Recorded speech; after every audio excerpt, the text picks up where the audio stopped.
Taran Wanderer is a high fantasy novel by Lloyd Alexander, the fourth of 5 volumes in the Chronicles of Prydain. The series follows Taran, the assistant pig-keeper, as he nears manhood while helping to resist the forces of Arawn Death-Lord. The story follows Taran as he wanders with Gurgi, but without most of his former companions from the other chronicles. He searches for his noble common lineage in the eastern regions of Prydain, far from both the realm and forces of Arawn and the domain of the High King. Along the way, he meets many people, learns new skills and crafts, and confronts some rough characters. According to the author, he learns to reshape his life out of his own inner resources, for there must not only be an end to childhood but also a beginning of manhood.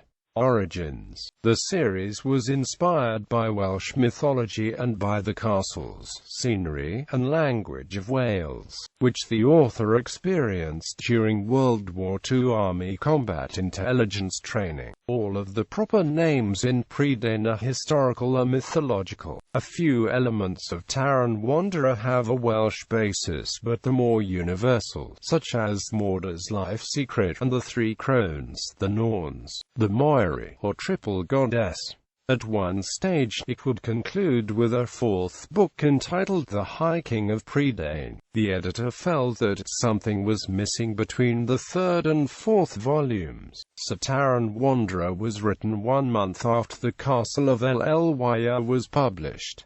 Plot summary. Taran and Gurgi have returned to Caer-Dallben. It is now full springtime, at least 3 years after the Book of 3. Taran knows that he loves Princess Elenwy, whom he left at the royal court of Dinas Rhydnant for education in the ways of a princess. Although he has proven his worth as a man several times over, he is restless and determined to know his parentage, noble or common, partly in hopes that noble birth will support a marriage proposal. Dallben the enchanter tells him nothing but gives his approval for Taran and Gurgi to travel on their own in search of an answer. They travel first to the marshes of Morva to ask the witches Ordu, Orwen and Orgok. Taran has nothing of great value to give in exchange, so Ordu merely tells him of an alternative. The Mirror of Lunet in the far east Lorgadon Mountains will show him who he is. Taran sets out to Cantref Cadifa to be outfitted for a longer journey by King Smoit. After a border patrol of Smoit's vassal, Lord Gorion steals his horse Melunca's and Gurgi's pony. They spend the night with the farm couple Eden and Alaka, who have lost the son and livestock. Taran would be welcome to remain, but he gently declines and leaves with new respect for common farmers.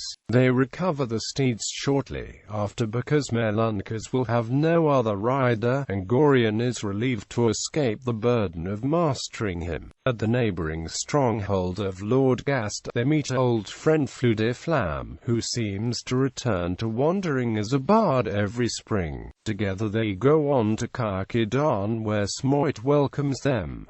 Gorion and Gast have been feuding for years, especially over the prize cow Corneo. When the dispute breaks out again the next day, Taran questions King Smoit's habitual resort of imprisonment and persuades him to try Taran's judgment, namely, the rival Cantref lords shall resow the fields of Heredin, which have been ruined by battles. The prize cow shall be further compensation, although the lords shall have her calves. The remainder of the coming herds shall be divided in half by Gorion, and Gast will choose which half to take for himself. The childless widower Smoit later offers to adopt Taran as his son, who will succeed as king of Cadifa. Taran declines but says he will gladly accept if he discovers noble birth.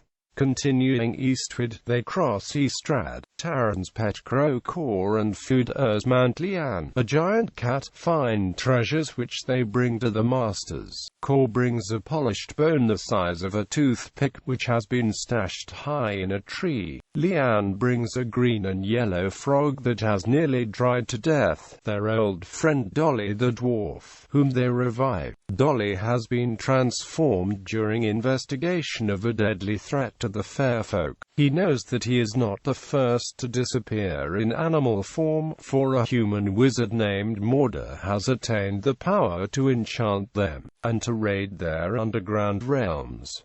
Taran, Gurgi and Fluda investigate Morda's abode, but all are captured by his snares. After explaining his history, boasts, and plans, Morda turns Fluda and Gurgi into a hare and a mouse, but fails to transform Taran. Something protects him, and he guesses from the stump of Morda's little finger that it is the polished bone. Although elderly, Morda is stronger than Taran, and his strength finally snaps the bone in desperate fury to regain it, causing his defeat. Taran finds that Morda wears a silver crescent moon with a pendant jewel on a necklace. Elenwe has one without the jewel, and Morda, prompted by Taran's recognition of the symbol of the House of Llya, has revealed the primary source of his magic. After Elenwe was kidnapped as a child, the long search by her mother Angarad ended there, where she weakly sought shelter. Morda inherited both the amulet she wore and the empty book among her possessions. He mastered the amulet and developed its power, and gave the book to a pest named Glue. Morda's death restores Dolly and the others to their natural forms. Before parting, Taran gives the jewel from Angarad's amulet to Dolly, and Dolly identifies the ceremonial horn Taran wears in token of Elenwe's pledge. It will summon the fair folk to his assistance, and one summons remains.